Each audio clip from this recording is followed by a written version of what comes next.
Pemerintah menegaskan kondisi ekonomi Indonesia saat ini masih kuat dan juga stabil.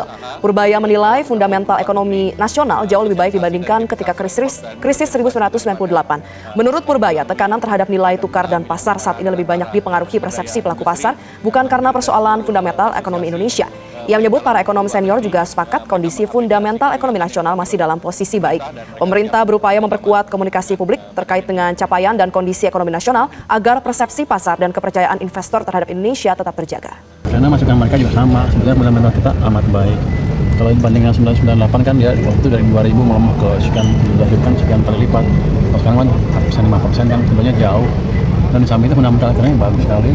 Masa Pak Prabowo nggak tahu kelemahan-kelemahan? Harusnya tahu lah, dia kan girik presiden.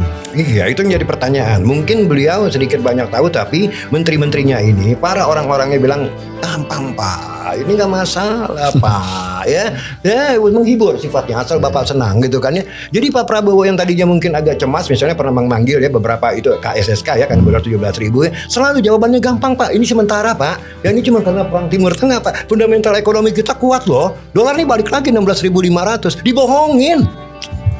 Jangan ketawa kamu, kita lagi dibohongin mau ketawa. Iya bener, dibohongin. Jadi Pak Presiden yang mungkin niat awalnya baik, tapi karena dibilang gampang Pak, tenang Pak, ini cuman sementara Pak, jadi ekonomi kuat, jadi lengah. Nah akhirnya mengeluarkan statement-statement yang tadi nggak masuk akal. Ya, negara yang baik adalah negara yang bisa menarik investasi, karena investasi yang menciptakan lapangan kerja. Kalau investor sampai kabur bos, bencana bos, bencana. Di antara menteri-menteri perekonomian Prabowo, siapa yang paling bertanggung jawab dengan kondisi saat ini? Atau emang nggak ada? Ini yang harus bertanggung jawab adalah bendahara negara, yaitu Menteri Keuangan, Yudi Purbaya Sadewa. Itu yang paling harus bertanggung jawab, karena dia yang mengatur semua budget, mengeluarkan uang seperak itu untuk apa, 2 perak itu untuk apa, 3 perak itu untuk apa.